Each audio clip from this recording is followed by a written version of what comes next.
This is episode 1 of Spiritual Growth, the podcast where we will be talking to each other. We're going to be conversating and really just trying to grow with each other through fellowship, digging into the Word, talking about real-world concepts, real-world topics, things that are a little, sketchy to talk about, sketchy territory, a lot of stuff that try to silence the public about. But more importantly, we're here to talk about growth spiritually in the Lord and spiritually with wisdom. And just really taking what you could get from the book of the Bible and this roadmap that God has given us and how to apply it to your life. So, my name's Nathan. I'm a youth kid that goes to Lighthouse. We're from Lighthouse Youth Group. This is Mason. I wish I could pronounce his last name, but I would butcher it so hard. But yeah, we're youth kids. Started this podcast because I feel like the Lord told us to. And yeah, I think I'll start off with my testimony. I was a snot-nosed brat. Like, holy, you saw me running up in the streets, bro. Like, oh man, like, get out of here, bro. You're like freaking 10. But yeah, I grew up in Post Falls, Idaho. I'm not from Twin. I ain't blood. But yeah, I grew up way up north, and that's like some crazy territory to be in because it's a lot of different things that I personally do not agree with. A lot of racism and a lot of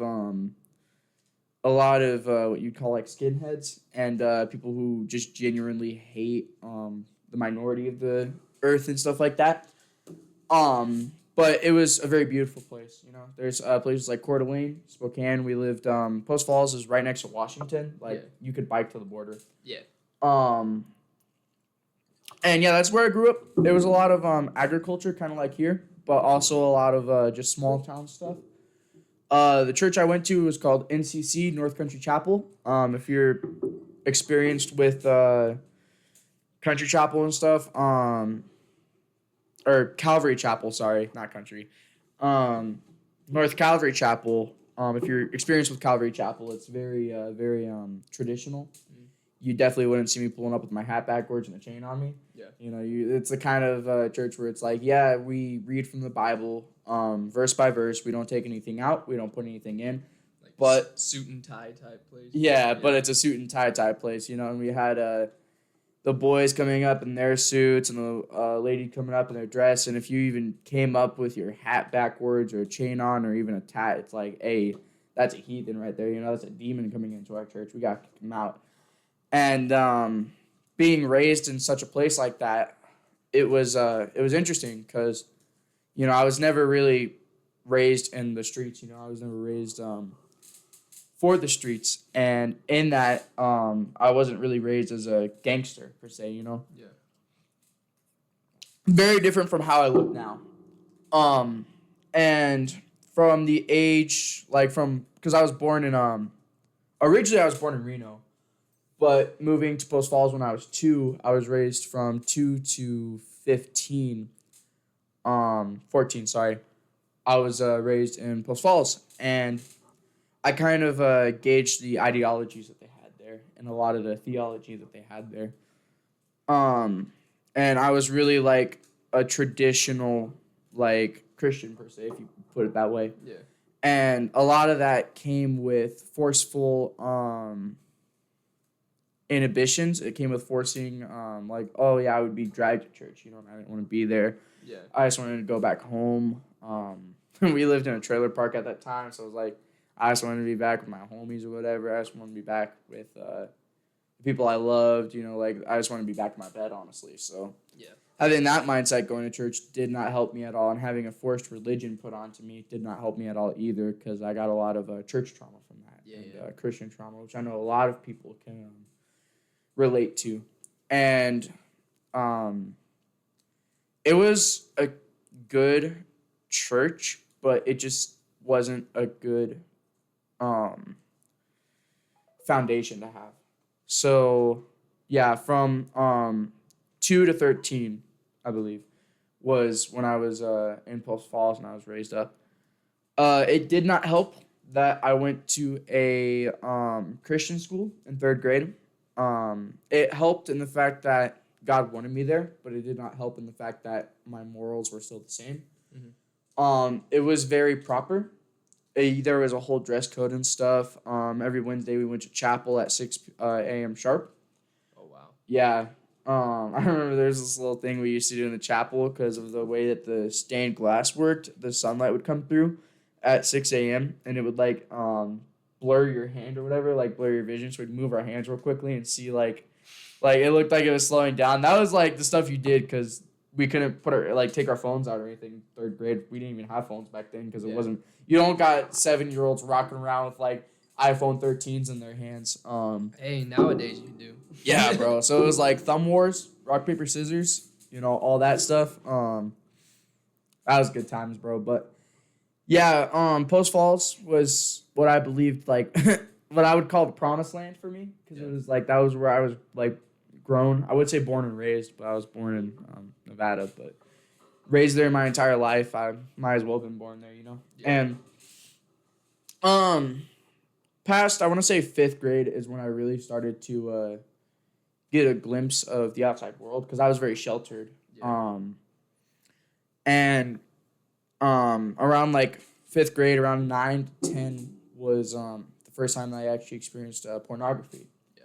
And that kind of grew that addiction, of well, one, it was rebellious. I was like rebelling against my parents because I didn't feel like I had any control over my life. So it was like that one thing where it was like, I'm in a secret place. No one knows I'm doing this. And it's like, this is something that I have control over. It's like my own body. Yeah. And my mom still has this saying, my mom, I love my mom. She's so cool. But she has this saying, you're my property until you're 18. So it's like, having that mindset, it was almost like rebellion, like, I hate you, but I can't do anything about it. So it's like, that was that one thing that's like, you know what? This gives me pleasure. This makes my mom angry, so I'm going to do it, Yeah. And with that, I want to say my friends, like, that I had back then really introduced me to that kind of stuff.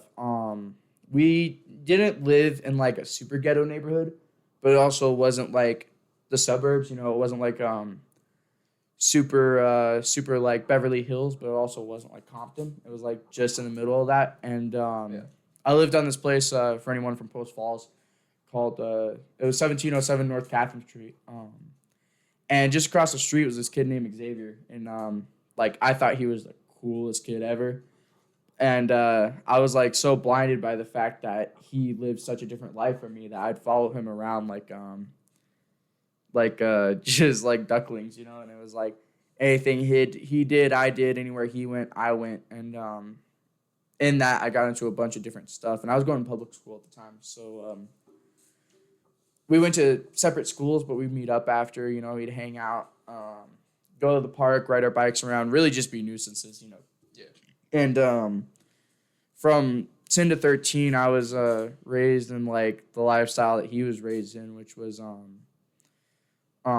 his girlfriend was dating a drug dealer, his sister was dating a drug dealer, and through that, he had connections to other people and stuff, and he was in that lifestyle, which I wasn't, but I kind of put myself in that lifestyle, per se, by hanging out with him, so I kind of got experience to that, too.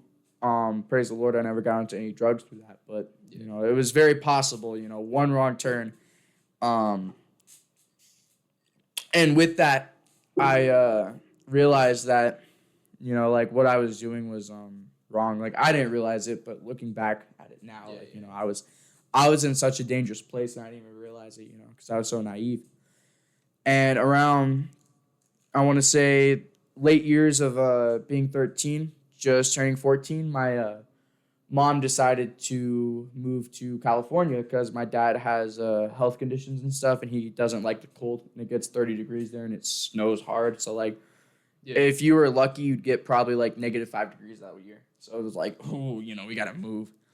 So, 13, turning 14, we ended up moving to California, a small place called Ridgecrest. It is south from LA, just about, I want to say, hour out. It's very close, but also like not too close. And it was the middle of nowhere. Like the closest town next to it was called Bishop, and that was 2 hours and 30 minutes away. So it was like wow. rural, yeah.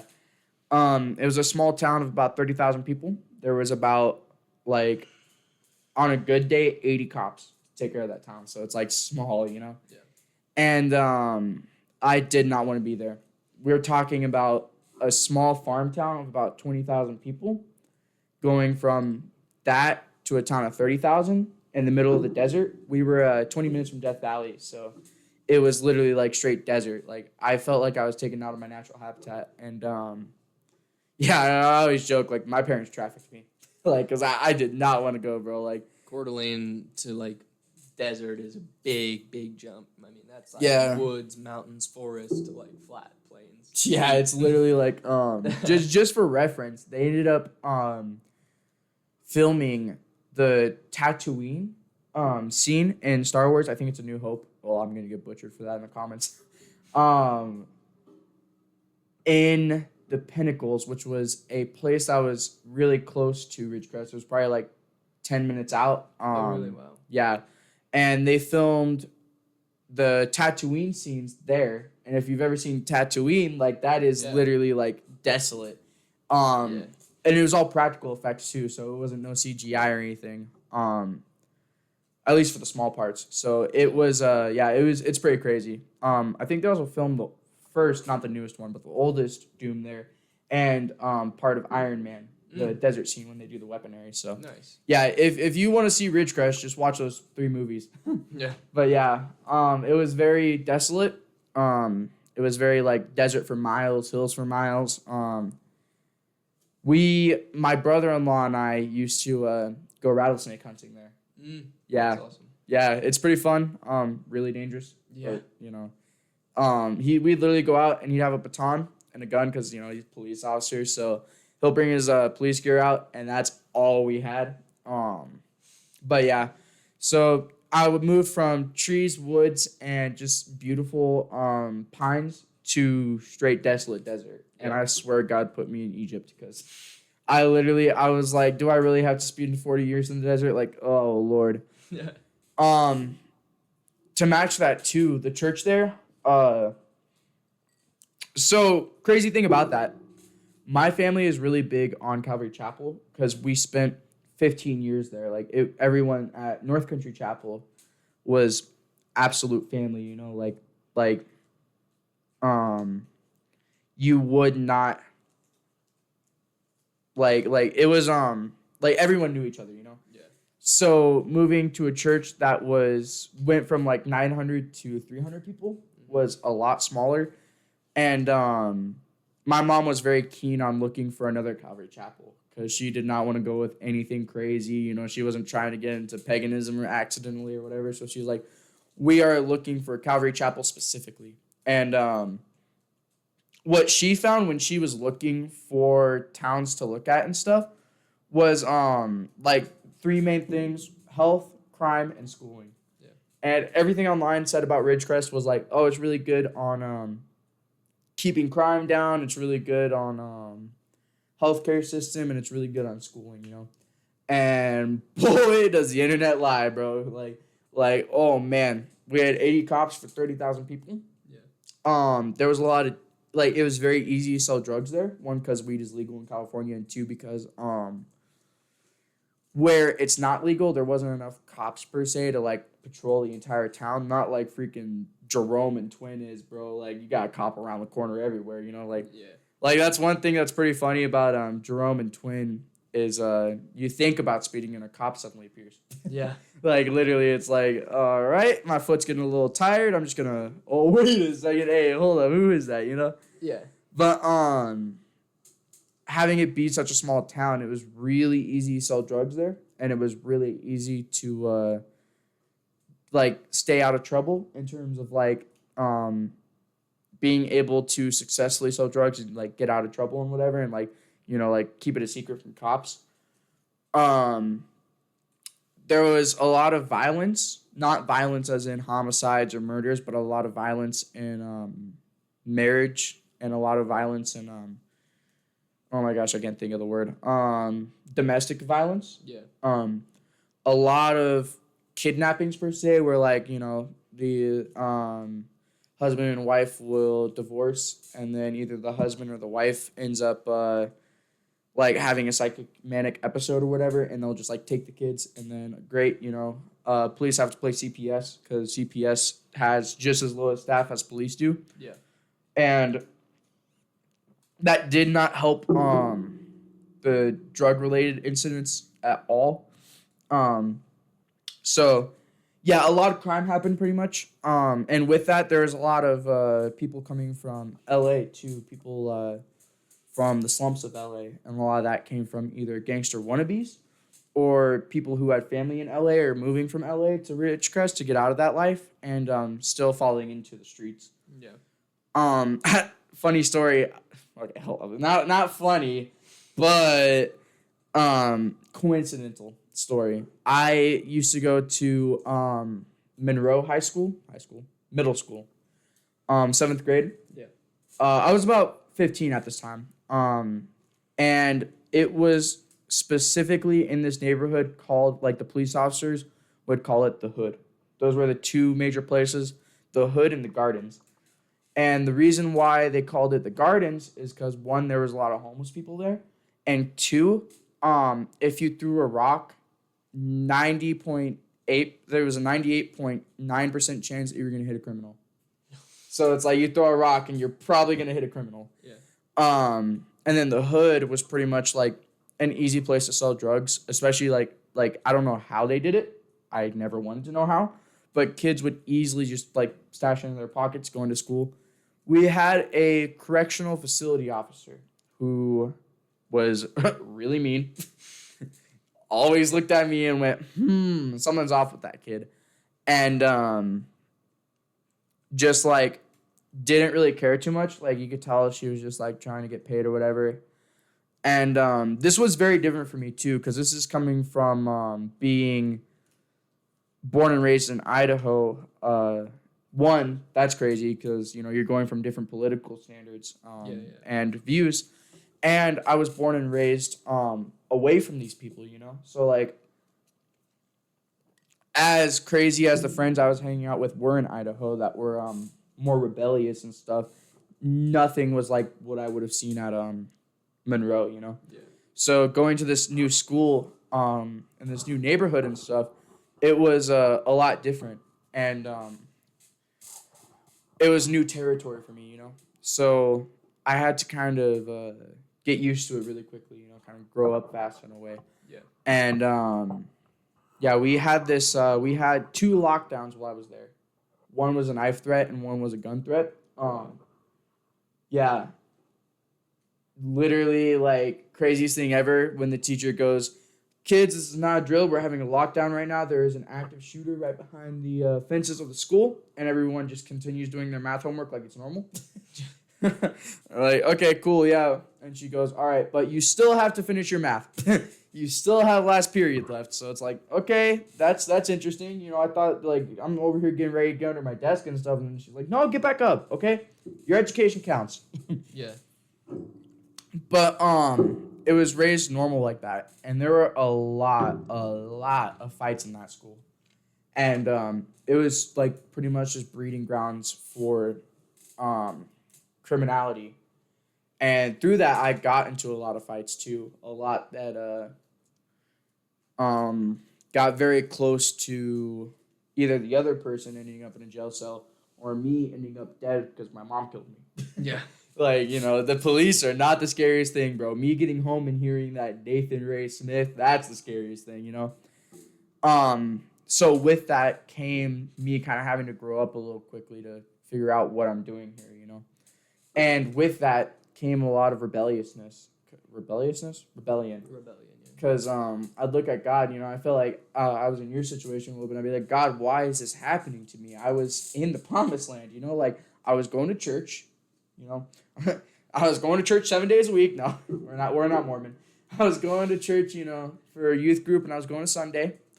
I was reading my Bible. I felt like I was doing all the stuff that you wanted me to, like a good boy. But why have you placed me in this situation? And it's like I wasn't looking at it as a growth perspective as much as I was looking at it like a 14-year-old. Yeah. Like God, why am I here? Like I thought you were an all righteous God, and through that, I was like, God's not real. If He was real, I wouldn't be in this situation. And I still went to church, but I did not go to church for the right reasons. I went to church to, gain women. That church flirt, them church baddies. I went to church to goof around. I went to church to go see homies, and I started dressing differently. I went from wearing pants to shorts because it's California. Yeah. Threw away all my pants. I, dropped my hoodie and stuff. Did normal stuff, and then it changed from me keeping my hair straight or whatever, and these habits starting to die, to where I'd wear a hat backwards, and I'd start wearing more rebellious clothing and stuff. And, I so badly wanted a Slipknot shirt just so my mom could look at me and go, "You're a heathen! Your body's a temple!" And it's like, I started getting into a whole bunch of different stuff with these, so-called friends I had. Yeah. That, I started placing my identity in that, And I was in the dry wilderness. I was in the desert for 2 years. Thank God it wasn't 40. Yeah. Thank Praise God. Jesus. Yeah, praise Jesus that it was only 2 years that it took me to realize I'm a snot-nosed brat and I need to shut up and listen to God. And not 40 because I started asking God if I was an Israelite. Man, but I'm a Gentile, so, it works out. But, yeah, and then I moved to Twin. And a lot of what I realized is God was forming me while I was in Ridgecrest for those 2 years. But a lot of what was happening was I was growing from the outside. Yeah. So a lot of what the church would see, a lot of what my parents would see, a lot of what my family would see, a lot of what my friends from church would see, my friends outside, very important, would see me as a Christian, but also me as the gangsters I hung out with. So it was kind of like the Pharisees and the Sadducees. They portrayed themselves as these amazing, righteous people, but their hearts were so hardened and so distant from Jesus and from God. So you're calling me a Pharisee? No. Similar at the time. But yeah, if we're being honest right now, I was a Pharisee, because I'd go to church. Everyone would be like, "Oh, you're so mature. You're such a man of God, whatever, for your age." I'm like, thank you. And I turn around and I start busting Kendrick Lamar. I'd start going home and stuff. I would actually ride my scooter home, and I'd be listening to nothing more gangster than riding your scooter home. Electric too, bro. Yeah. Gangster, like, hey.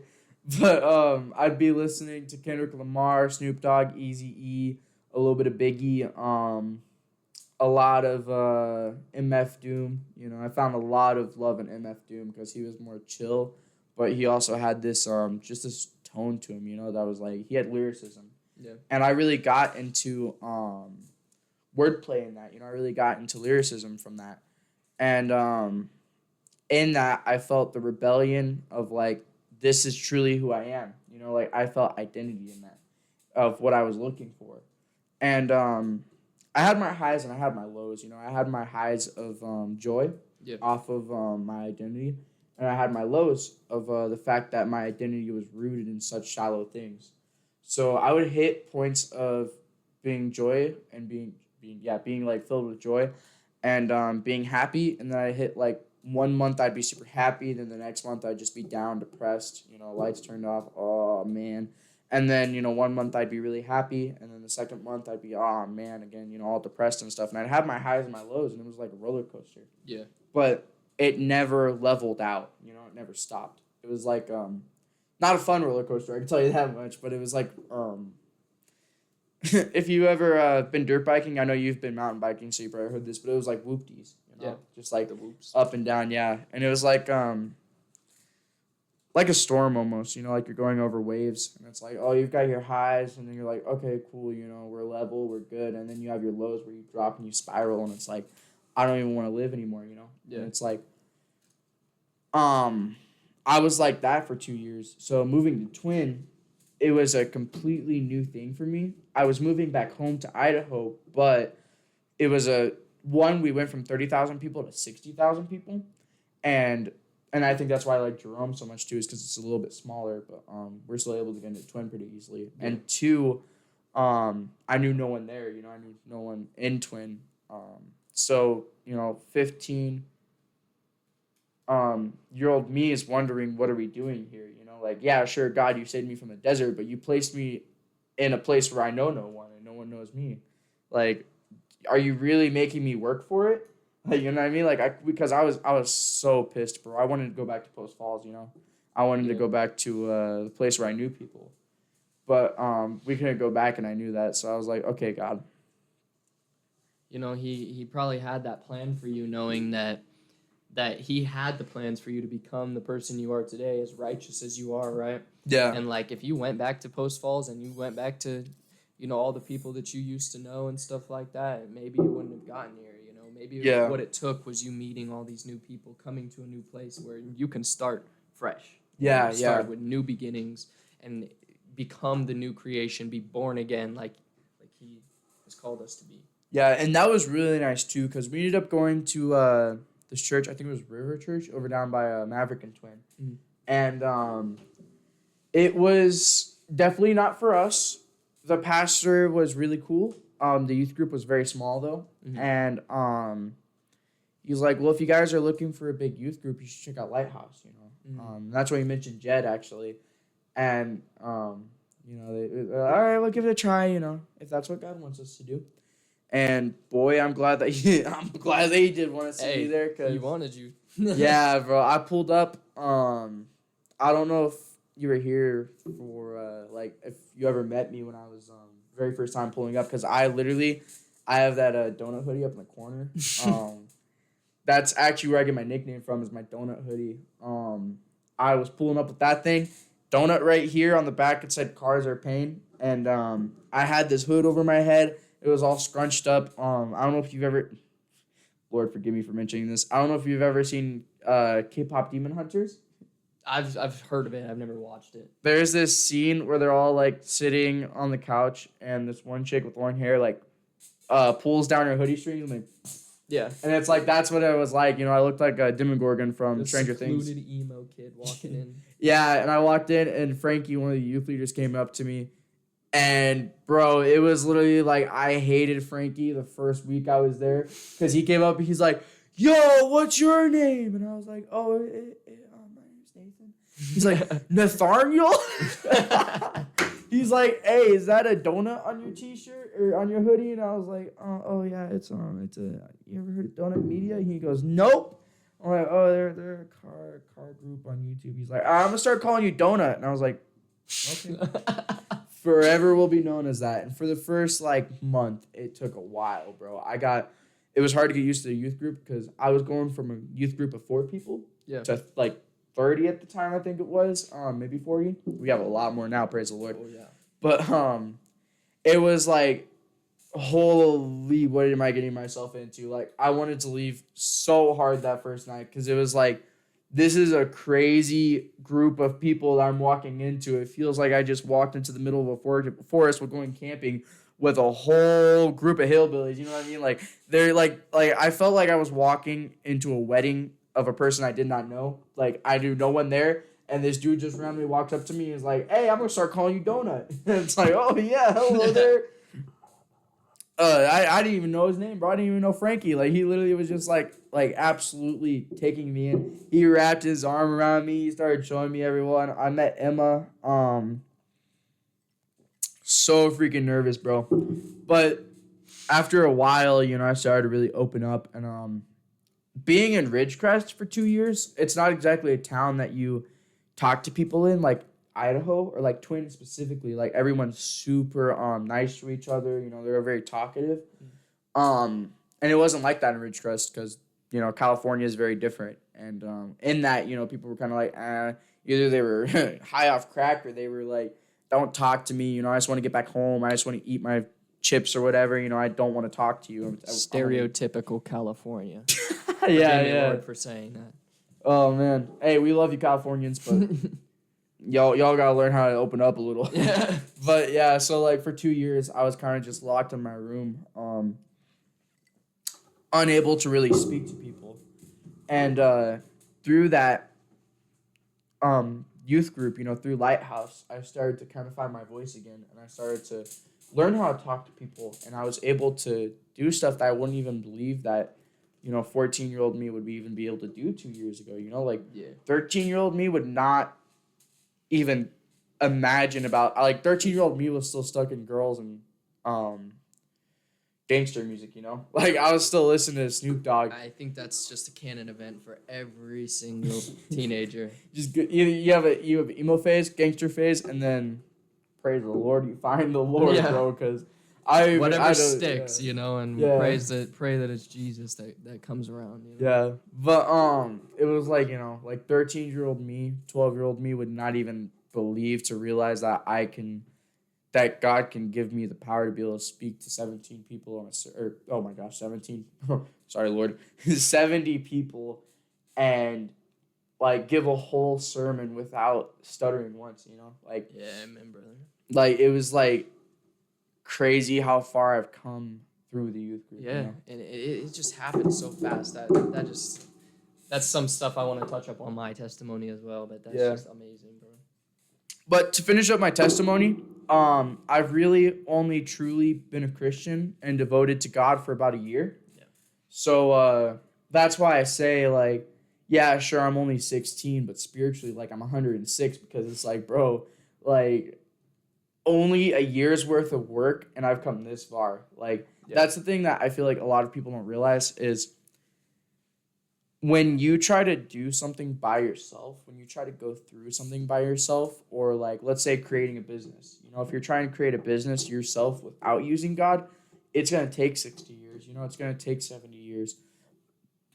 I like the saying, oh my gosh, I almost just burped right in my mic. I like the saying, Rome wasn't built in a day, for the fact that, Rome wasn't built in a day. It took a lot of construction. It took a lot of brilliant minds.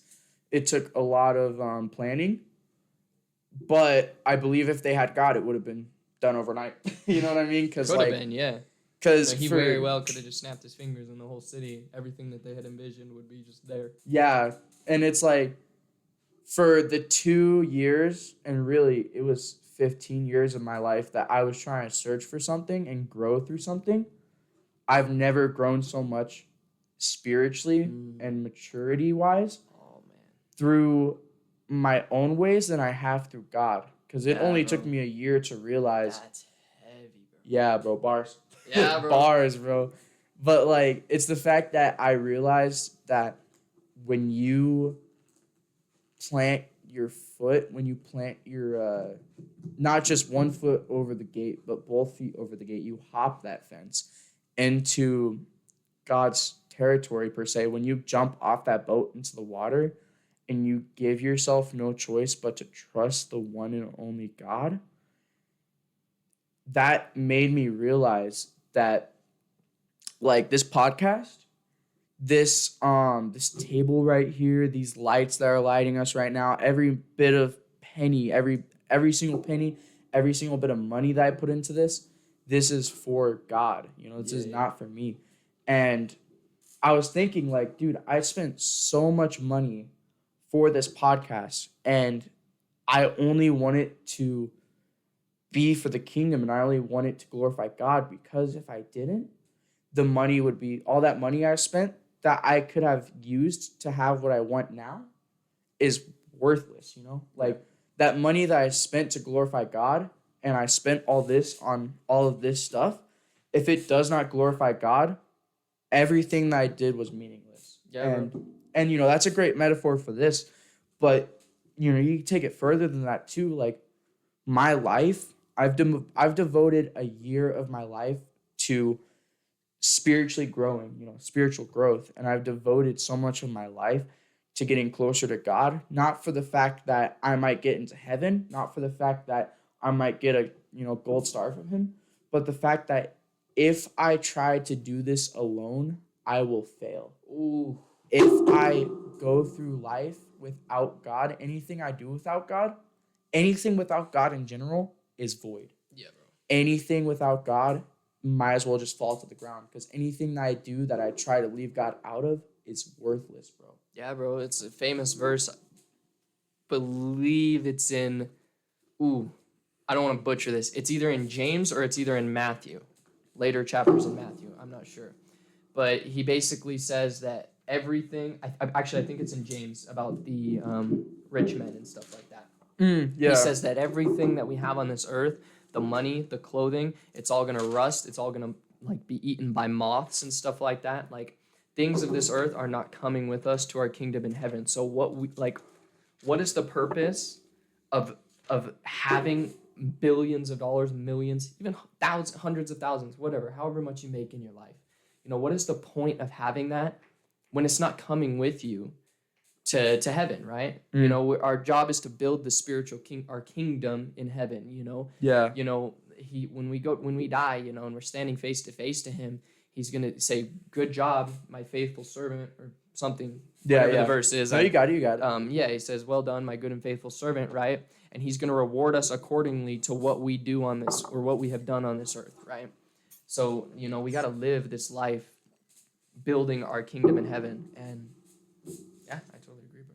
Yeah, bro. Like, it's crazy because, for what, I've done in the world, it was meaningless. I spent so long trying to fill that hole in my heart, and I believe that this is the cause of so much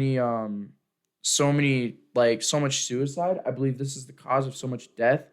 I believe this is the cause of so much I will definitely get into that in my testimony as well. Yeah, that's a big part of mine.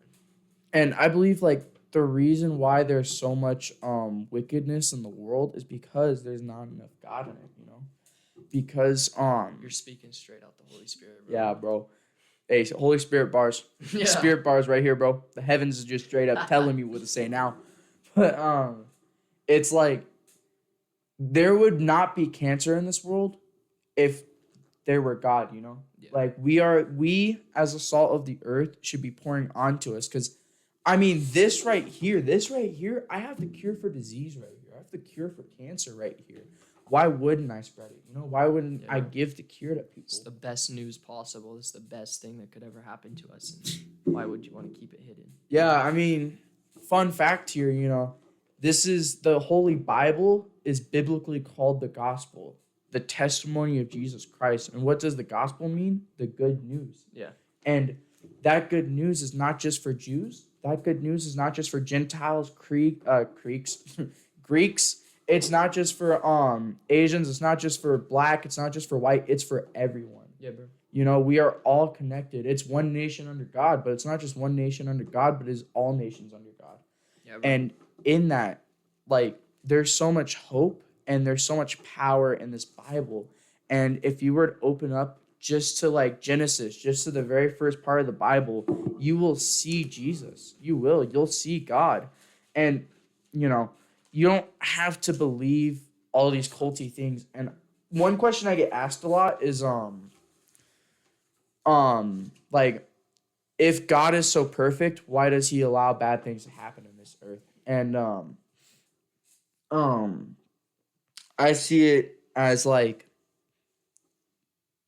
wish I remember what this verse is. No, I got you. So why does God allow these bad things to happen, right?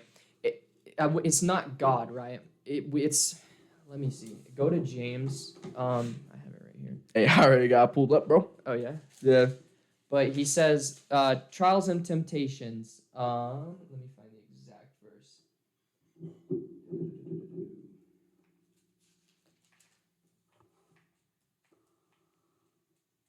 Okay, so it says, James 1:13, he says, when tempted, no one should say, God is tempting me, for God cannot be tempted by evil, nor does he tempt anyone. But each person is tempted when they are dragged away by their own evil desire and enticed. So people saying, why does God allow this to happen? He allows us to struggle with things, not only to learn from it, but he also respects us having free will. He created us with the opportunity to choose him or to choose to go away from him, right? So it's not necessarily God just like being like, okay, I'm allowing these things to happen. I don't care that they happen. It's him saying, I love you guys so much that I'm going to allow you guys to choose. If he were to take all these things away, that would be amazing. But him taking all the suffering away from bad things happening, that would be taking away our free will, because as people, we choose to do things that are evil. Like, I'll get touchy, Hitler, it wasn't God allowing Hitler to kill all these Jews and stuff like that. It was Hitler by his own free will choosing to do something evil. We have a fist. I believe I learned this from Cliff. We have a fist and a hand, right? But the purpose of that hand is to spread love and to do whatever the hand was meant for, to eat, use our fingers. If I choose to ball up my fist and punch Nathan in the face as hard as I can, that's me choosing to hit him and perform an act of evil. I hope out of love. Bro, yeah, that would obviously be a bad thing. And I could be like, Nathan could be like, man, why do bad things happen to good people? Why did I get punched? Or why does God allow me to get punched? But it was me choosing to punch him, not God allowing him to be punched by me, Yeah. And that's just like free will and stuff like that. And he loves us so much that he allows us to have that free will instead of like making us slaves and robots that just mindlessly wander, right? Yeah. And to answer up on that too, like not even just people fighting people, but for like cancer and stuff and for sicknesses and terminal illness, why does God allow people to suffer through that? And why does God allow people to even die from that? Like, it is not God who does it, but the wickedness of the world. Yeah, bro. And mind if I jump in real quick? Yeah, go Sorry, ahead. I don't want to interrupt you. But like the thing I think about cancer and stuff like that is that it's another form of a struggle. The cancer is obviously an evil thing produced by the wickedness of the world. It's bad. It's not from God. He doesn't want us to suffer. He doesn't want us to have cancer, right? But through the struggle, and this comes with any struggle, but since we're on the topic of cancer, that struggle, you can either choose to allow that struggle to bring you closer to him or to lead you away from him. And there's like, this earth is just a whisper in the wind. It's just a mist. You breathe it and it's gone. It's gone so fast. We're only here for a very short amount of time. But heaven, when you think about it, heaven is paradise. No pain, no suffering, no worry, no hurt. It's perfect because you're ultimately in God's presence, and he is the epitome of all those things, right? Yeah. So, yes, if a child gets cancer and he passes away from it, it is so painful to everyone around him and everyone that it affects, right? Yeah. It's an awful thing. But when you think about it, that child who had cancer grew through Jesus, through that struggle, and is now in heaven with him and is in paradise. This earth, yes, it sucks and these evil things happen on this earth, but when we come to Jesus through that, the struggles mean nothing ultimately when we go to heaven and we're in paradise. We're in perfect harmony. There's no more pain. So yes, it hurts us when someone we love dies from cancer or dies from an illness or passes away or is sick and suffering. But you can choose to either love Jesus through that and be like, Jesus, I trust that this is your plan. I trust that you're not going to allow me to like drown and do anything I can't handle, right? Because it says in the scriptures, I couldn't quote the exact verse, but Jesus or God will give us ways to get out of every single thing that we're in. Like any temptation we're in, he's never going to allow us to be tempted more than what we can handle. And he always gives us an escape to that. And the biggest one is this Bible, but that can also be prayer. It can also be calling a wise counsel, your pastor, whatever. You point to me, bro. Yeah, bro. It could be calling, your homie that is a Christian and teaches you and can guide you, bro. Yeah. And he always gives us a way out. He always gives us just an escape from that temptation, right? And so when we're struggling and say you have cancer, you can either be like, man, God, why are you doing this to me? This is such a bad thing. I'm a good person, this and that. Or you can approach it humbly and be like, God, I understand that this is part of your plan. This is something I'm supposed to learn from. And yes, it sucks. We all go through something that sucks, whether it's as intense as cancer or whether it's as intense as like your dog dying or something. Stubbing your toe. Yeah, Ow. yeah. You can be like, God, I stubbed my toe. Why are you doing this to me? Why do you allow me to suffer?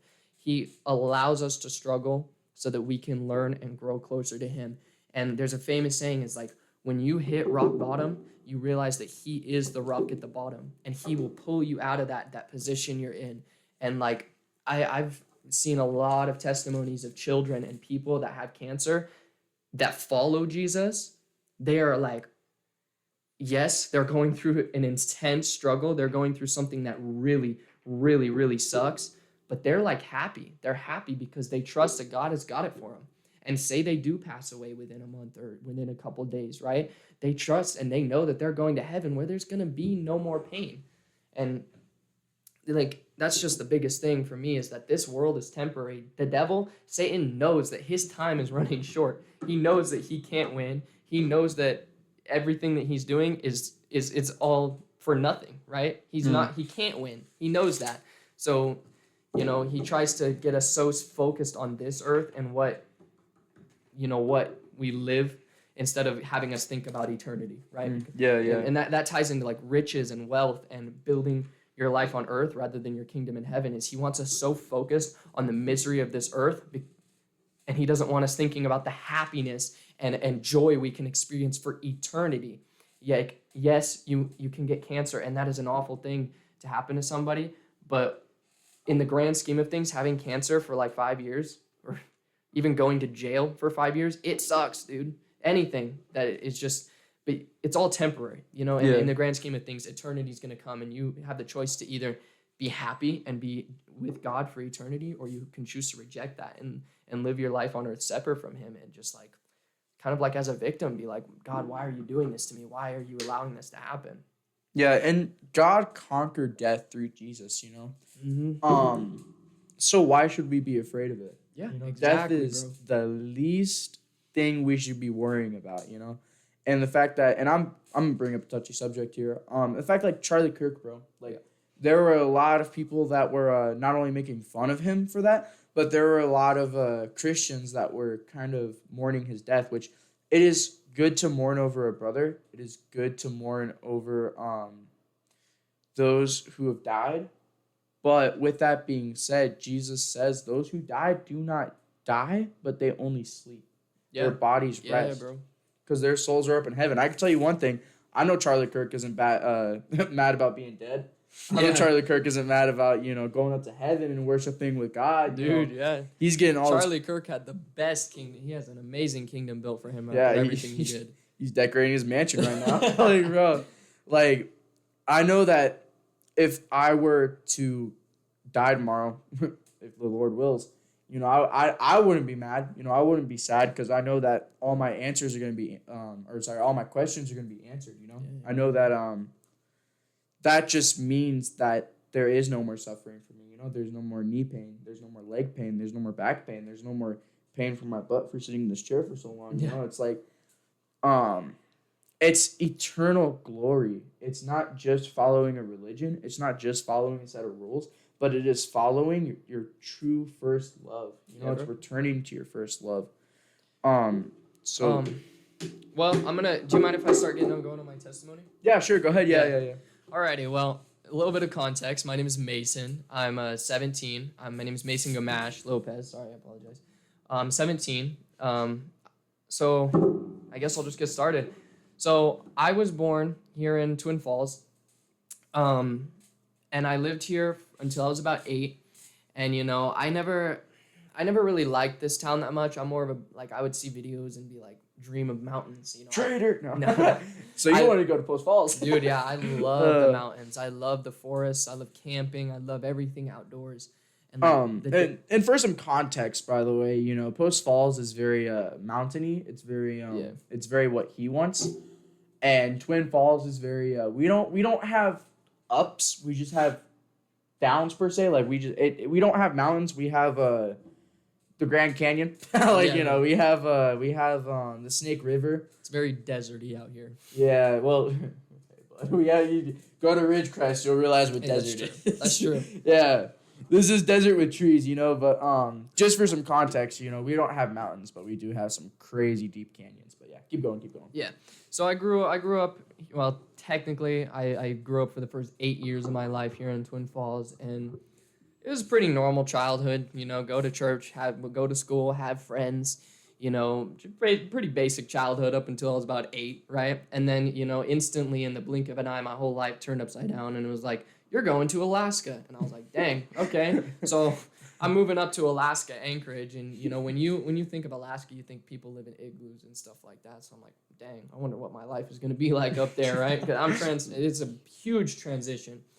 So I moved up to Alaska when I was 8. And literally about right as soon as we moved up, I started having some serious medical health issues. And it came with a lot of behavioral issues and a lot of just crazy stuff we could not understand. Or my mom, at least. I was 8, so I wasn't really thinking about it too much.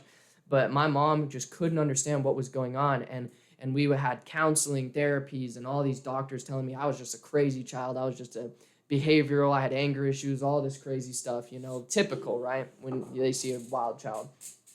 So my mom, being the amazing woman she is, she decides to look into it further. And she's like, I'm not going to accept this answer, right? Because, I got diagnosed with ADHD. That's all typical stuff that the doctors do, right? Every kid has that. Yeah, bro. Yeah. So we start looking into it deeply. And like a year or two later, we find out I have a genetic disorder called PANDAS, right? And PANDAS is basically an immune deficiency associated with, or it's a genetic disorder kind of commonly associated with strep throat, streptococcus, whatever you want to call it. I thought pandas were from China. Yeah, it's an acronym. I wouldn't even be able to name it or what the acronym is, but basically I'm super susceptible to strep throat. And with the genetic disorder, it allowed that strep throat to go into my brain and cross this thing called the blood-brain barrier. So that bacteria and that virus just got into my brain and just started wreaking havoc on me, caused inflammation and just crazy side effects on me. So my immune system completely shut down on me. And then that caused me to get this thing called CVID, which I was diagnosed with when I was, I believe, 11 or 12.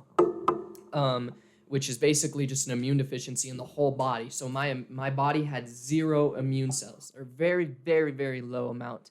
So I was sick, fatigued, because my body was fighting so hard every single day to try and keep myself healthy. And yeah, so that was a big struggle. And I'm over here trying to fight this strep throat, trying to get it because I'm asymptomatic, so it doesn't show. And I'm in and out of hospitals, getting tests, getting blood draws, getting IVs, getting all this crazy stuff, infusions, and as a young teenager, you don't understand, or as a youngin, Unk over here as a youngin. Yes, as a youngin, being 8 years old or 12 years old, whatever, right? That's a crazy thing to get thrown on you. So I don't understand what's going on, and I'm really struggling and trying to keep my hopes up that we can figure out what's going on, because I can say all this and explain exactly what it is right now because I already know. But over the course of like 3 years, we don't know what is going on with me. We're constantly fighting these doctors to try and figure out what is going on. It's easy to say it now because I already know what's up with me, but it was a long process of trying to figure out this stuff. But yeah, and being in Alaska's a beautiful place, beautiful. It's everything that you'd imagine and more, right? And I lived there, and during the winters, it gets really dark, and the depression rates spike in Alaska because it's so dark and so gloomy. You're not getting that vitamin D that your body needs, and that sunlight that can just make you, just fill your body and kind of make you feel more alive and awake and stuff like that. I don't know all the science behind it, but I know the depression rates spike. So on top of everything going on with my health issues, there was obviously that aspect. During the winters, I would get extremely depressed, and I really, really struggled with feeling normal because I have all this stuff going on. And with this, I had a hard time going to school. So I really I was bouncing between schools, different schools. I never stayed at a school for more than a year and a half, right? Yeah. And it was hard, because I would have to meet new people every time. I mean, Anchorage is a pretty big town. It's about 300,000 people. So it is pretty big. So I'm bouncing around to different schools, having to meet new people. I did keep a couple childhood friends, but I always struggled with feeling normal because I was so different than everybody else, having to go to the hospitals. My friends would call me to hang out and be like, "Hey, you want to hang out?" And I'd be like, "Nah, I'm in the hospital right now." And it's it's a hard thing for a child to understand. And so that was really hard. And, I just really struggled with feeling normal.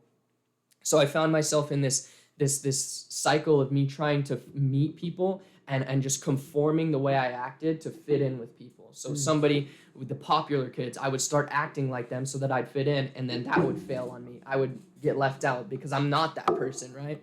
And then I would try and hang out with the cool kids, and I'd try and act like them, and I would fail because that's not who I am, you know? It didn't feel natural. Yeah, it's just not natural. It's not the person I am. I'm not the popular kid. It's just not what I really care to be, right? And, you know, throughout growing up, you know, we learned and more. And I got a bunch of infusions and stuff, and slowly we're building my immune system back up, and I'm slowly starting to feel normal. Well, I'm slowly starting to heal a little bit. And, and through that cycle of like me trying to fit in with people and trying to feel normal and me bouncing around schools, I mean, that obviously didn't help. And I'll give a little bit of context. I always believed in God. I always knew that God existed, and I always like said, I'm a Christian, yes. But like, I never really followed him, right? I never really understood what that meant to follow. And, you know, I was really lukewarm, you know, just said, hey, I'm a Christian. And I've always been like the type of dude to learn everything. I love learning. I love knowing stuff. So when it comes to the Bible, I would learn a lot about the Bible. I would learn theology, and I'd learn a bunch of stuff, even at a young age. So when my friends asked me questions, I'd be able to give them answers to everything. But that doesn't mean I was really following Jesus, right? Yeah. So I'd be able to talk all this talk, but I could never really say that it was me, you know, like you said a little bit ago, you know, you kind of seemed like a Christian on the outside, but in your heart, you weren't really living it. Yeah. And I wouldn't say I was like actively rebelling against God and choosing. It was more like I had so many other focuses at the time, and I was trying to fit in, feel normal, feel like a kid, and experience my childhood that I just didn't necessarily care really to like understand what it meant to follow Jesus. So in that cycle of trying to feel normal and fit in, I met people, and they were, you know, people who were in drugs and gangs. I mean, Anchorage in Alaska in general, marijuana is legal, and there's a lot of homeless. Alaska, correct me if I'm wrong, but I believe is one of the highest states per capita that has the most rape, homeless, I think incest or something like that. It's very high in those aspects of the states, if not the Virginia. Highest. Because, I mean, per capita, a lot of that is the villages up in the northern parts, but Alaska has so many homeless, and there's gangs there, and there's, you know, marijuana is obviously legal, and Alaska's a beautiful place when you are looking for the beauty of it, but when you have lived there, you know, for a long time, and you start to meet the people there and see kind of like, as I grew up there, I would understand the kind of culture there, and it can get a little ghetto in certain parts of the town. You know, there was times where we'd go downtown, me and my family, just to go eat a nice dinner, and downtown you'd see a naked woman dancing on a pole in 30-degree weather. You know, it's really freaking weird sometimes. So like rural Las Vegas. Yeah, right. Man. It gets crazy. But so I got involved with some pretty bad people, and, you know, that's just kind of a part of growing up, I guess. Most people get involved with someone bad once or twice in their life. And I got involved in a lot of drugs and a lot of fighting and a lot of, you know, kind of gang activity. I would never say I really associated with the gangs, but I got involved in typical gang activity. I met people who knew people, and then that kind of dragged me all into it, right? Mm-hmm. And, you know, doing drugs and stealing. I stole a lot, and it was just, I was a criminal kid. And, you know, there was times through all this behavioral issue stuff, like as the doctors would call it, you know, it really was just like inflammation in my brain and stuff. And with the genetic disorder, it like fried my nervous system. So I don't really have the capacity to react to anger and really like irritation like normal. I just go into fight or flight mode. So you're just hangry all the time. Well, yeah. So like when things bother me, I don't like just gradually get angry, and I can't use like coping mechanisms to like calm myself down. Like, no, when I get irritable or angry, like it shoots up, and it's like instantly I'm like blowing up. So that obviously didn't help when I had friends and they'd make me mad. I'd like freak out on them and stuff. Hold me back. Yeah, and people who would try and fight me and stuff like that. It was just not a good mixture, right? And that mixed with me being involved with some not so good people it was just not a good combination. And I'm going to be open and vulnerable. I got arrested up in Alaska, actually quite a few times.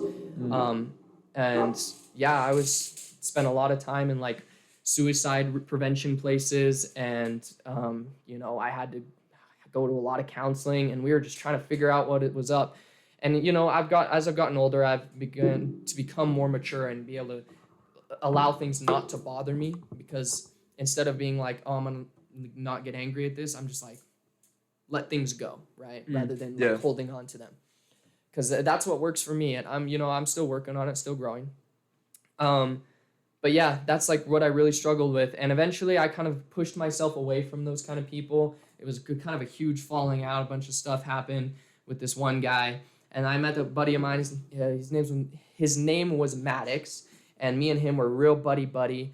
And me and him, he wasn't involved in any gang stuff, but it was still kind of like the drug aspect. And he dragged me into, or we together, got into a lot of like sexual immorality and adultery kind of things. So we would meet up with girls in the middle of the night and do ranky stuff, right? And that ranky, bro. Yeah. That's a new term for me, bro. I don't want to say ratchet, but like we were doing some gnarly stuff. Pulling out some Cardi B terminology over here, bro. I got some ranky stuff. But man, we'd meet up with girls at 3 a.m, sneak out of the house and smoke and stuff like that. It was just not a good stuff, and I'm not proud of anything that I did. And as I've grown in my spirit, oh my goodness, as I've grown my spirit, I've learned like I just despise sin. I know God says He hates sin. I don't hate anybody. I just hate sin. I hate the way it can ruin things. It just destroys. And the closer you get to God, and the closer you grow, or the more you grow your spirit, the more you can see that, and the more discernment you get filled with and conviction, right? Yeah. Sin just destroys everything. Like, I think a good example of that biblically too. Sorry to jump in. No, you're good. I think the greatest example of that is Peter, when he was Simon, before he got his name changed. His first real moments with Jesus was fishing with him, and he caught a glimpse of one of Jesus' miracles after they caught the couple thousands of fish and stuff. He looked at Jesus and he realized who he was looking at, being the real righteous Son of God, being the one man who can't sin. He caught a glimpse of his own heart being so sinful and so shameful, and he couldn't stand anymore. He dropped to his knees, looked at Jesus, who honestly, if I was to think of Peter and Jesus, I would think of myself and Jed, because I have such a close you're good. I have such a close relationship with my youth pastor. I have such a close relationship with pastor that for the fact that he's brought me closer to Jesus. So I can relate so much to Peter when he looked at Jesus and he saw how sinful Simon saw how sinful he was. Yeah. He saw himself being so sinful. For the fact that Simon dropped down to his knees and told Jesus, Rabbi, teacher, depart from me, for I am not worthy to be in your presence. Yeah. And Jesus looked at him and was if I'm here to paraphrase, he was like, what are you doing, fool? Why are you on your knees? You just saw me perform a miracle. You don't think I can forgive you for what you've done? And it's that's what I think of when I think of the difference between the life that I lived, my testimony, and how I live now is, I think the best way to explain it is Jesus gives you a new name when you become, when you're born again. Yeah. And the fact that you are no longer that person that you are now, you're no longer that person that you used to be. For the fact that when you have a spiritual baptism, I struggle with that word so much.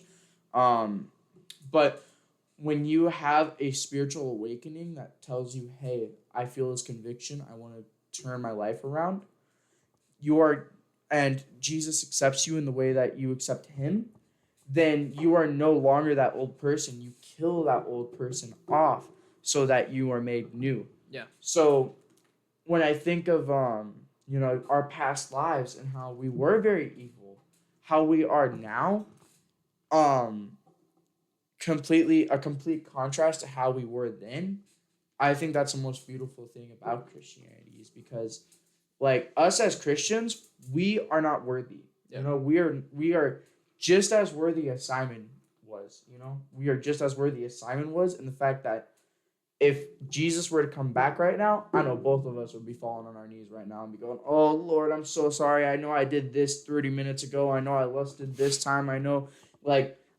you remember 2 years ago when I stole this candy bar from Walmart, and I still haven't told anyone about that. You know what I mean? It's like, we are not worthy, but we are righteous. Yeah. So we are not worthy to take our own sin. We are not worthy to get into heaven on our own terms. Yeah. But we are by Jesus' perfect blood that was spilled on that cross. Yeah. Yeah, and we are righteous through Jesus' blood. So there's a huge contrast between being worthy and being righteous. Yeah. Exactly. And I just, that kind of popped in my head while you were talking. Yeah. But anyway, like I was saying, like I despise sin, man. It just destroys. Like that, I'm gonna be open. Having sex at a younger age, and stuff like that. That took that sin, that lust, that flooded me and corrupted my mind. Again, like you, I was introduced to porn at a very, very young age, like 8, before I even moved up to Alaska. I was really young. Sin, that lust, that took something away from me that I'll never be able to get back. That one thing that I'm supposed to have with my future wife, that is supposed to be exclusive between me and my future wife, it got taken from me. Obviously by my own choice, but sin just destroys. Its whole goal is to ruin us. The devil's a liar. He tricks us with these temporary pleasures, and it distracts us. It's kind of what I was talking about. He doesn't want us to think about eternity. He doesn't want us to think about the future and have patience. He wants it now. That's what sin is. And so, having sex at a young age, it took that intimacy that I was only supposed to have with my future wife. And but anyway, I was friends with my buddy Maddox, and we got into some gnarly stuff. And then eventually I found out I was moving back down to Twin. So I was like, oh man, I love Alaska. Alaska's my home. It's where I grew up. I really don't even remember the first 8 years before I moved up here, or moved up to Alaska.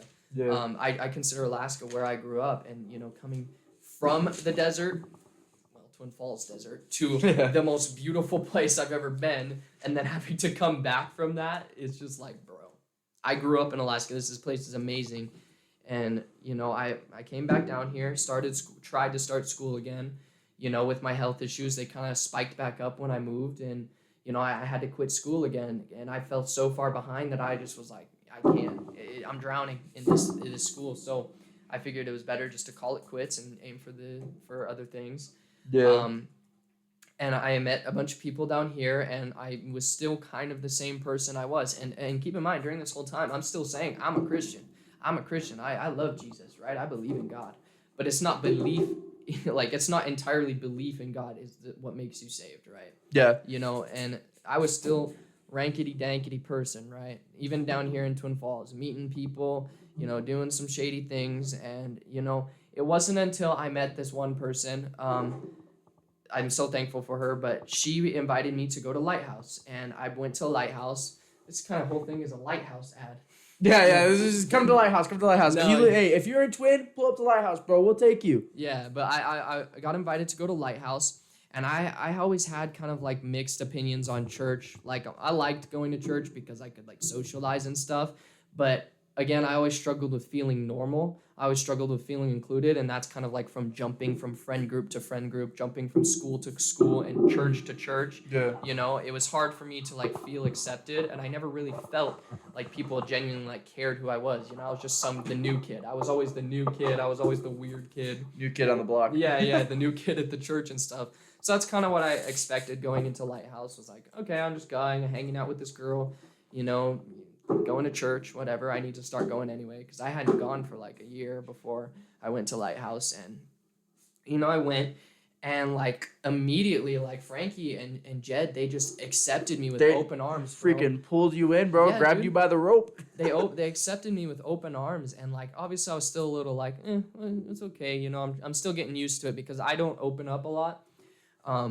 So it took me a while to get used to it, but eventually me and Jed, like, we became friends. And Frankie, I remember like one of the third times I went there, I was really down in the dumps. Like the third time I ever went, and Frankie literally pulled me aside and was like, "Hey, bro, how you doing? I can see that you're a little upset." And I was like, "Dude, it was like crazy because nobody's ever done that to me before. Nobody's cared enough to pull me aside and be like, dude, are you good?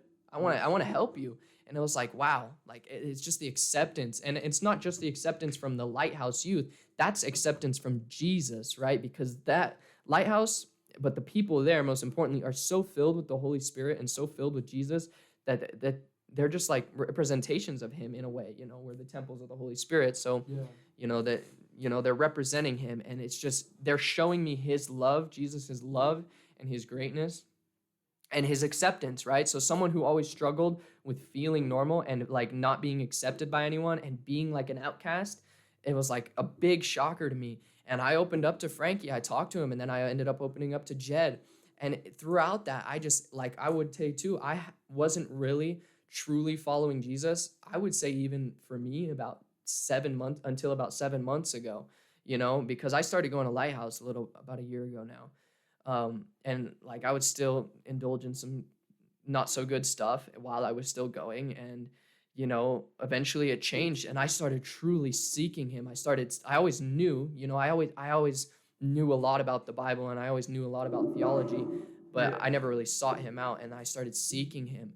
And through that acceptance of the people around me, I learned that, man, it was these people in Alaska that like screwed me up, dude, and like that led me down this bad path. So I had to grow up I got introduced to this bad stuff super young, and I really, really heavily try and make sure I'm around the people that are going to lead me to God rather than, lead me down a path of darkness, right? So, going to Lighthouse, and I met Jed, and like a month and a half ago, I would say about 6 months after going to Lighthouse, 6, 7 months, 6, 7. Maybe I just did that. Oh, okay. My brain's melting, bro. Okay, off the podcast right now. Get up. Anyway, but I need to rebuke you. Anyway, about 8 months after I started going to Lighthouse, dude, I'm going to Brazil. I flew to Brazil with these people I've only known for 6 months. In my mind, old mind, it was like, bro, this is something you need to wait years and years and years for. But within, I think it was 2 months after I started going, or I don't even think it was 2 months. I think it was a month after I started going to Lighthouse. The girl I went with asked me, hey, I'm going to Brazil. Hey, we're getting in a white van and traveling to the airport, and then we're going to go to some random country. Do you have your passport on you? Yeah? You want to come? So literally, a month after I started going, she's like, I'm going to Brazil. And I was like, that's cool. I want to go. And she's like, okay, I'll ask Jed. So she asked him, and he's like, heck yeah. And I'm like, whoa, I've been here going for a month. I don't know these people that well, and they're inviting me to Brazil. Anyway, so I'm signed up on the list, and I'm saving up the money, allowing God to provide for that money. And what do you know, a month and a half ago, I just got back from 2 weeks in Brazil, and I learned so much, dude, and God just works. And it's so fulfilling, feeling that acceptance that I've longed for my whole life, seeking that acceptance and seeking that healing and just that, that acceptance, right? That fulfillment that I could never get from anything else. Jesus gave it to me in such a short amount of time. And he's taught me so much, not only about myself, but about the world that we live in, about him, just all these things. Like you said, you're 106 years old in spirit. I would feel the same way, dude. Oh, yeah. When people don't understand that the disciples, the people that were around Jesus, freaking 24/7, they were anywhere from 15 to 30 years old. These were youngins too. They were our age. Youngins, bro. Yeah, they were our age, dude. Man. You're a spiritual one. Yeah, and then you see a lot of people will look at teenagers and look at, young people and be like, they don't know that much. They don't know much about the world, whatever. They don't have much experience. But Jesus gives me that wisdom. God gives me that wisdom. And he just, I feel like I know, I can go to Brazil and minister to people and spread the word of Jesus. And I don't have to be a 60-year-old pastor. I don't have to have gone to church for 60 years to be able to do that. I'm fresh, truly started following Jesus 6 months ago, and I'm in another country 6,000 miles away spreading the gospel. Dude, Jesus just works, bro, and he just accepts. And one thing I'm very heavy on is I hate sin, and I think that everything in this world is temporary, whether it's pleasure, money, whatever it is. I like to experience life in a righteous way, obviously, like experience the beautiful world that He's created. Obviously, I love nature. But everything that we do is all gonna go away, and like everything in this world, bro, it's all spiritual, bro. Like drugs, like when you give something like marijuana or cocaine, heroin, control over your mind like that, it's inherently demonic, because you're giving your mind, your control over your body to literally something else. You know, when people get blackout drunk and then people are like, yo, you did this, and you're like, I don't remember that. Like that's demonic, bro. You're giving something taking you over. Yeah, bro, you're giving something bad control over your body, right? Things can be enjoyed in righteous ways. Like a big one for me. Bro, that microphone I was gulping, bro. Hard, bro. A big one for me, but is lust, right? Like, lust is, God created sex. He created pleasure. He created that, but for the covenant of marriage, so that you're not exploiting somebody. Lust rushes. It is not patient. It destroys. It breaks down, and it rushes inherently. So when you're feeling lustful and you want to have sex with a woman before marriage, you know, that's basically just exploiting her in that way.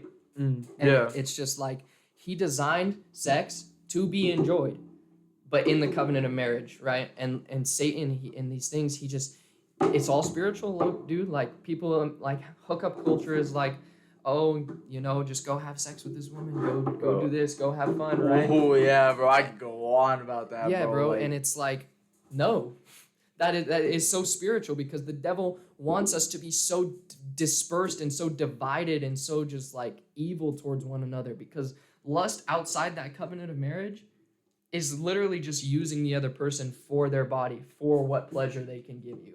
Yeah. Basically, because if you're willing to do the most intimate thing that you can possibly do with someone, and you're not willing to spend your life with that person, you can't. That's just not how it works.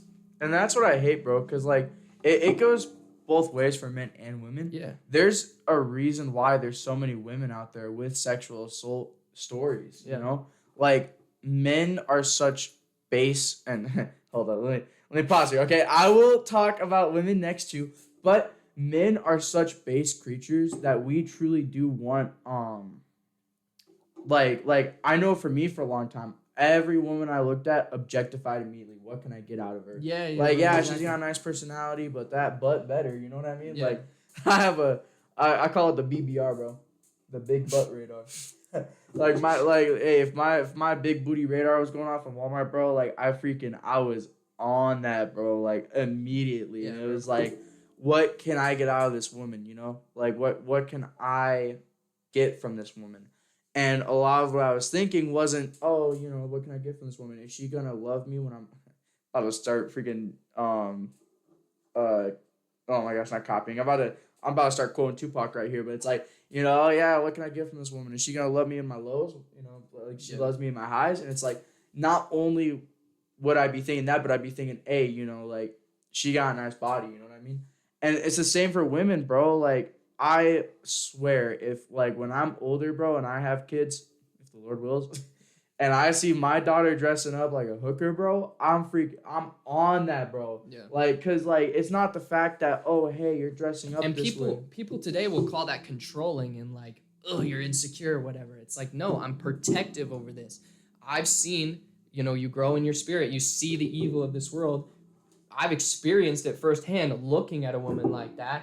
You know, you see your daughter dressing like that, you don't want her to be prowled on by other men. The evil men of this world that are going to just objectify her and chase after her to destroy, you know, her purity or whatever, right? Yeah, and it's not just like, you know, it's not just gender bias, it's not just sex bias, but it's like, bro, it can go both ways. Men, yes, we're very base creatures, you know, we're very base in terms of lustfulness, but women, if you're dressing up in a way that, one, your man isn't proud of, or one, your father isn't proud of, why are you dressing like that? What attention are you seeking? Because I know you're not trying to seek God's attention, you know what I mean? Because it's like, if you're dressing up like that, you're not just going out for a grocery shop, you know? You're not just going out to shop at the grocery. There's one thing that's really heavy to say, and it's like, I'm not even gonna say that certain women, like, I'm not even gonna touch the subject that they dress up for comfort or whatever.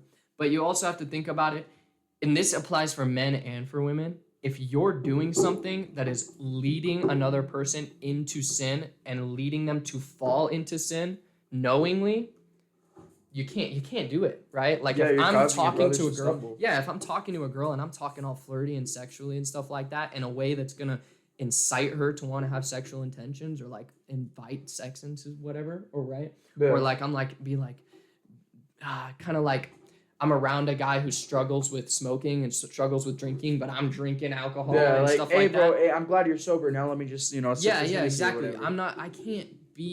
I can't, do something that might incite someone to fall into sin. So yes, you may be dressing up for comfort, that super tight dress or super tight skinny jeans might be for comfort, whatever, right?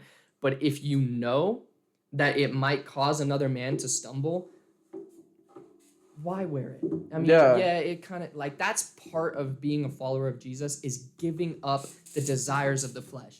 Yes, these pants look amazing on me, right? They insinuate my butt. I'm speaking as a woman here, but like, these pants look amazing. They make my butt look really nice. Or like, this shirt, shows your cleavage really well. But like, part of following Jesus is giving up the flesh, and that comes as a man too. Like, instead of boasting about how big your ween is, like no. Coming to youth group and freaking, okay, Frankie does this. Coming to youth group in like a tank top or whatever, bro, exposing like suns out, guns out over here, Yeah, bro.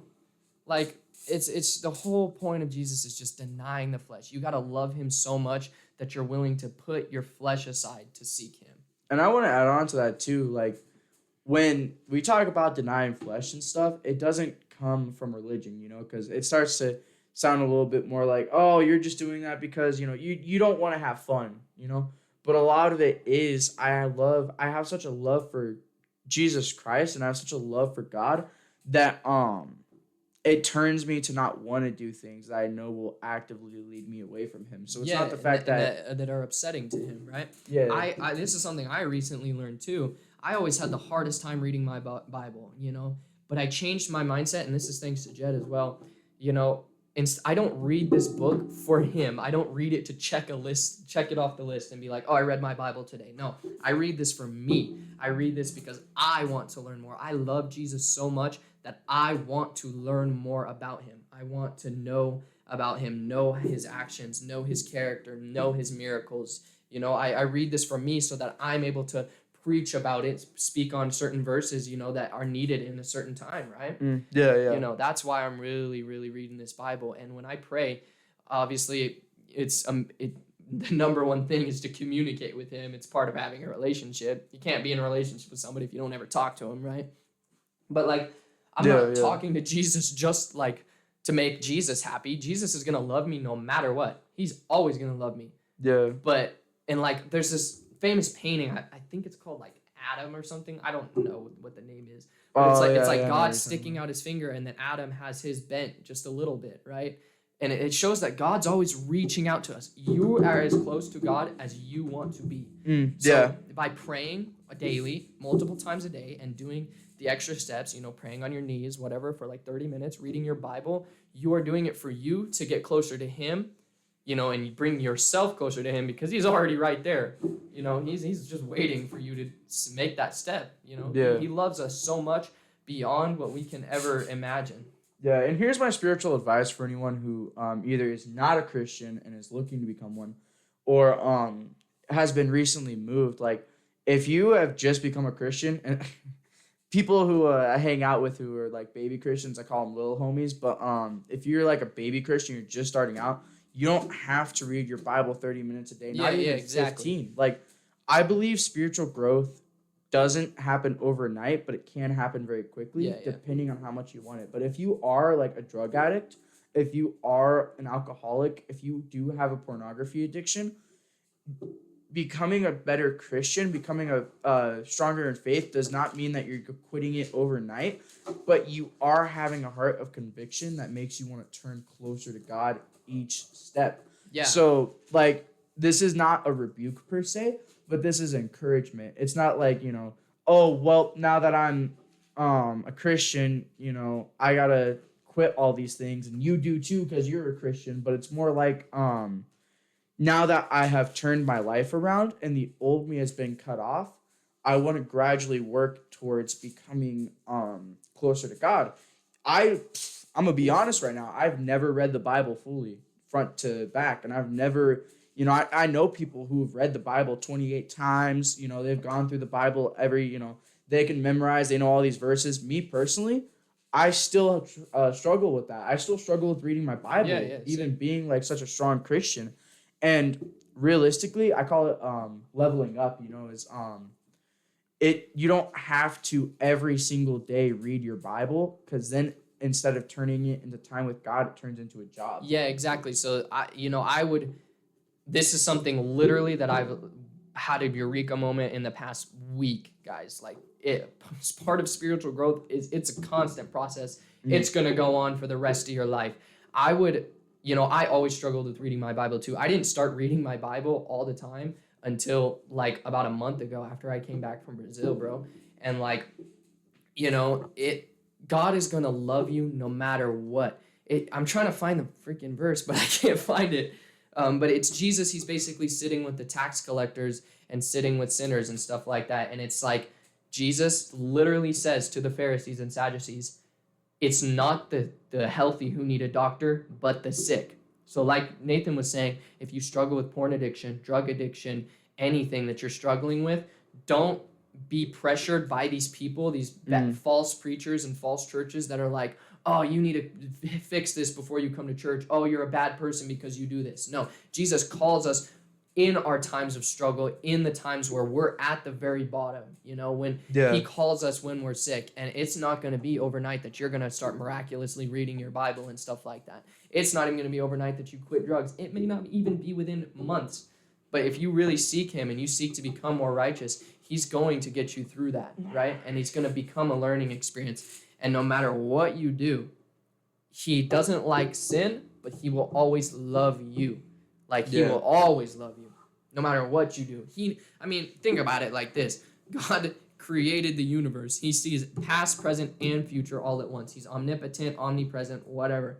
He sees every single part of you. He knew you before you were knitted in the womb, right? He knows every single part about you. It's not like me and Nathan, where Nathan doesn't know all my darkest secrets. Like, God literally knows every thought I've ever thought and every thought I ever will think. He knows every action I've ever done. And he sees the worst parts of you, and he still loves you. He still went up on that cross to suffer the most brutal death for us, for you, whoever I'm speaking to. Yeah. He did that for you because he loves you so much. No matter how far gone you think you are, he loves you. Yeah. And and to get on to spiritual growth too, I think a lot of spiritual growth, what people get wrong is you don't hear my heart here. You don't have to go to church to spiritually grow, and you don't have to go to church every Sunday. But it's all about building spiritual habits, Yeah. Even if you're just opening your Bible. So one thing that I like to speak a lot about, and oh my gosh, I'm about to sound like a broken record, is whatever you do, as long as it glorifies the Lord, it will not be returned in void. So even if that means waking up one day feeling sick or whatever, and the devil really just feels like he's like sitting on your chest and you can't breathe, you're like, okay, you know what? I can't read my Bible today.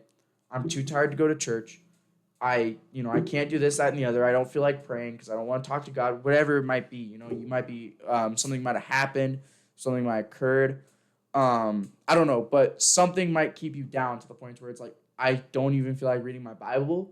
Even if you read one sentence, it does not matter what it is. It could be Numbers, it could be Leviticus, it could be freaking Joe Schmo did this, and it could be like the Habbatites and the Levitites and the Israelites did this. It's like Numbers, whatever. As long as you read a sentence out of the gospel, the Bible, for that one day, that is worth it, because that is building spiritual habits. If you go to church to sleep, that is better than freaking staying home, because I don't remember who said this, but pastor was talking about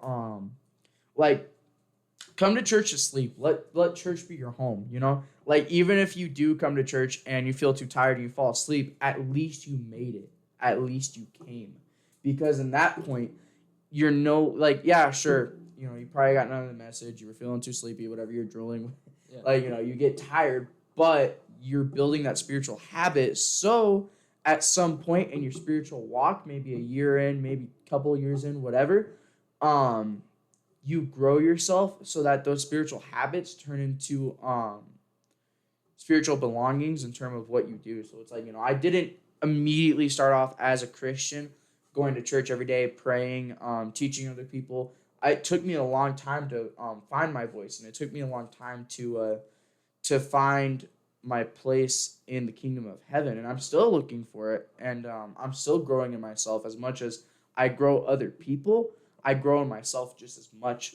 So even if you wake up and you feel like, dude, the devil is just on my shoulders right now, read one single sentence out of the Bible, and I tell you, it will make you feel so much better. Yeah, that one sentence is gonna, like, when you think about it, it's like spiritually, like I said, everything is spiritual. When you think about it, you are like in the midst of a hard time, even in the midst of a struggle where you're down in the dumps and the devil is on your shoulder, you're choosing to put God before that. You're choosing to trust that he's going to make you feel better. Even if it's just one sentence, you're choosing him over this bad feeling. And God's going to see that and he's going to be like, happiness go inside of him.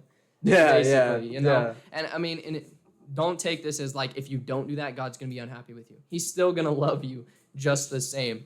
But though even those little baby steps, like reading one verse, you know, go on your Bible app even. If you really can't even open the book, go on your Bible app and read one verse. Guilty. Yeah. And dude, it's going to make all the things better. I'm not even going to lie to you. I had some stuff going on this morning, and I was feeling down in the dumps. You know, I got some real bad news last night. And, like, I was feeling like crap this morning. On the way here, I'm just, like, down. And then it's just like, dude, why am I sitting here worrying about this news that I got and making myself down? I'm going to choose to pray during this time. So on the drive here to do this podcast, I was praying because I wanted to choose Jesus over sitting in my feelings, being sad about this information that I got and being angry. I chose to pray and put God before that. And here I am. I'm feeling all joyous and happy now. That information is not bothering me. Worrying does not add a single hour to your life. Jesus' words exactly, you know. You know, spiritual growth is a process, and it's not going to all come instantaneously. And I wholeheartedly believe that I would not be where I'm at if I hadn't have met Jed. I'm not saying my whole walk with Christ is because of Jed and because of Lighthouse, right? But being around such wise counsel and being around people like Nathan who are able to hold me accountable and to teach me and judge me righteously is what brings me up. So when you're around someone, obviously I'm not saying this to be like, you can never hang out with anybody that does bad things ever again. But, like, you know, you got to be very careful who you put yourself around, because most struggle that people go through is because of the situations you put yourself in. Like me, going down that awful path was because I tried to fit in with a group of people that I wasn't meant to fit in with, right? And, like, falling, you know, doing drugs and all that stuff, you know. You know, when you seek out wise counsel like that, you know, it really makes a big difference when you can be taught, if that makes sense. Yeah. And, you know, I like to think of spiritual growth as pottery too, you know, like you got to do a lot of things in pottery to smooth out that pot. You have to, you know, get the clay, you have to cut it off of, you know, whether you're using a big block or not, you have to cut it off, use that fine wire, set it down, build it up, break in the innings of it. You have to smoothen it out, you know. There's a lot of process that goes through that.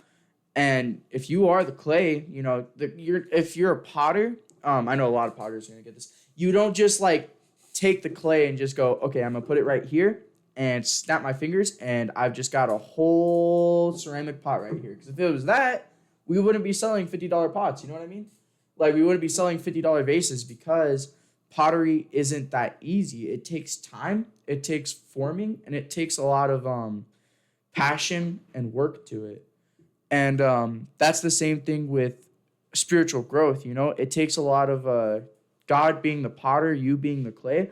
it takes a lot of forming. And whether that forming means going through struggles, whether that forming means going through a pornography addiction, drug addiction, alcohol addiction, which me personally, I've never gotten into drugs and I've never gotten into alcohol, but I have had a strong pornography addiction. And I still face a lot of the rehabilitation and a lot of the backlash from that today. Yeah. And through that, though it sucked to be going through, and the fact that, I'd get that quick spike of pleasure, I'd get that quick spike of dopamine, enjoy it, and then feel the after effects after of, oh, dang it, God, I sinned again, whatever, life is meaningless. The depression that hits after, God was forming me in my addiction. Yeah, and whether that's to like learn to respect women more so that you can be the husband or whatever, he's teaching you something through that, right? Through my adultery days, it was really teaching me how to respect women so much more and not see them as objects and like understand that women are God's daughters, right? You women are God's daughters, right? I can't just look at you guys like that. I'm disrespecting God by looking at like that. Yeah. Looking at them like that. But I just want to have one more thing before I close out because I have to head back into Twin. Oh, yeah. But when you were saying that stuff about the pottery and about the trials and temptations, it says in James that be glad in trials and temptations because God and Jesus, they're forging us like gold. They're purifying us. So the same way you have to put gold through the fire, you have to melt it to get all the impurities out. It has to go through the fires to come out pure. So gold can have all this bad stuff in it, all this impure stuff like dirt, rocks, whatever. You can have all that in it, and you stick it in the fire, and then it comes out as pure gold, right? I'm not saying like when you become a Christian and when you follow Jesus, you're never going to struggle again. We all struggle every single day. It is so normal. But James says to be glad in the struggle because like he said, that struggle is making you learn something. It's teaching you something that you can use in the future. Like a big example, I hope Jed doesn't mind if I say this, but Jed had a very extensive history with drugs. And if Jed hadn't have gone through that, and if Jed had just given up on Jesus when he was younger, he wouldn't have been able to teach me the things. He wouldn't have been able to teach Nathan the things that we have learned from 70 other kids. Yeah, and the 70 other kids at the youth. If Jed had given up in that struggle on Jesus, none of us would have learned as much as we have from him. So the struggle, the snot-nosed brat, Yeah, the struggle is good because it's making you pure. It's making you righteous, and yeah, that's just something I really wanted to close it off with. Yeah, and I'll hit you with the one last thing too. I think one of the biggest things I want to get out here because we have talked a lot about like refining yourself, a lot about sin and temptation. And one thing that I want to hit our viewers with is don't be discouraged by your sin, but be glad that Jesus has taken care of it. And the fact that, and I'm about to hit you with a bar right here, your sin, what you have done, if it's an addiction, if you sinned, if you yelled at your wife, if you don't feel good, if you like even to go extreme, it's like if you cheated on your girlfriend, whatever happened in that sin, God's mercy outweighs it. Your sin will never outweigh God's mercy because God's mercy, and God's mercy is infinite. Your sin is finite compared to God's mercy, especially when it says in the Bible that He casts your sins as far as the east is to the west, and from the east to the west, those are two very separate places. And the fact that they cannot come together, they are parallel. So if you're discouraged by the fact that, I'm a Christian, I'm sinning so much, God's mercy outweighs that sin. So do not be caught up in your sin, but be caught up in God's mercy so that you might be able to catch that. And when you stumble, have God pick you up and grow within that sin. Yeah. So, Amen, bro. This was episode 1 of Spiritual Growth. Dude, today was awesome, bro. Yeah, I'm so glad we amazing. Started this, bro.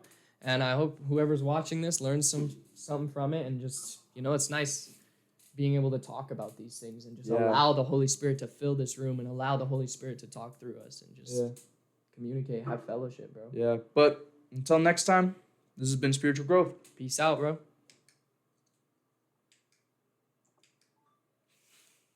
Oh, we're gonna have to cut that out. Bro, that was an hour and 40 minutes, Dude, dog. That was bomb.